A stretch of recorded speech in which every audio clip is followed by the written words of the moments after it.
உலக நாயகன் கமலஹாசனுடைய உத்தம வில்லன் திரைப்படம் ஏப்ரல் 30ஆம் தேதி ரிலீஸ் ஆச்சு உலகமெங்கும். ஆனா இந்தியாவில் மே 2ஆம் தேதி தான் ரிலீஸ் ஆச்சு சில பல காரணங்களால. அதெல்லாம் இருக்கட்டும், படம் எப்படி இருக்கு அப்படின்னு ஒருத்தவங்க கேட்குறாங்கன்னா படம் பார்க்குற மாதிரி சூப்பராகவே இருக்கு அப்படிங்கிற கமெண்ட் உத்தம வில்லன் படத்தை பொறுத்த வரைக்கும் வந்துட்டு இருக்கு. அதாவது பாசிட்டிவான கமெண்ட்ஸ் தான் நாலா பக்கமும் வந்துட்டு இருக்கு. இந்த படத்துடைய வசூல் என்ன அப்படிங்கிறத இப்ப பார்க்கலாம். இந்த திரைப்படம் ஏப்ரல் 30ஆம் தேதியே ரிலீஸ் பண்ணியிருந்தோம் அப்படின்னா இந்த திரைப்படம் பெரிய வருவாயை ஈட்டியிருக்கும்.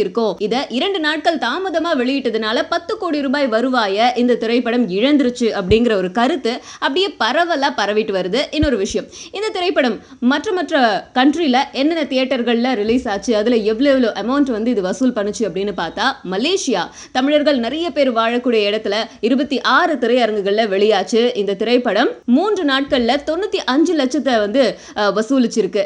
அமெரிக்கால 98 திரையரங்குகள்ல இந்த திரைப்படம் வந்து வெளியாயிருக்கு.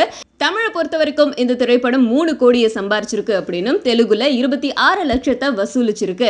அண்ட் ஆஸ்திரேலியாவில் 17 திரையரங்குகள்ல இந்த திரைப்படம் வெளியாயிருக்கு. உத்தம வில்லன் திரைப்படம் 69 லட்சத்தை வசூலிச்சிருக்கு ஆஸ்திரேலியாவில். கனடாவில் இந்த திரைப்படம் 30 லட்சத்தை வசூல் பண்ணிருக்கு. இதுல முக்கியமான விஷயம், கவனிக்க வேண்டிய விஷயம் என்னன்னா, உத்தம வில்லன் படத்துக்கு பெரும் போட்டியா நிலவிக்கிட்டு இருக்கிறது காஞ்சனா 2 திரைப்படம். கூடவே ஓகே கண்மணியும் வந்து ஓடிக்கிட்டு இருக்காம். அண்ட் அது மட்டும் இல்லாம கனடாவில் முக்கியமா தமிழ் படங்களோட முக்கிய மார்க்கெட்டான பிரிட்டிஷ் பாக்ஸ் ஆபீஸ் விவரங்கள் இன்னமும் வெளியாகல அப்படின்னு சொல்லிட்டு இருக்காங்க. ஓவராலா உத்தம வில்லன் திரைப்படம் எவ்வளவு வசூல் பண்ணிருக்கு அப்படிங்கிறது நமக்கு சரிவர தெரிய வரல.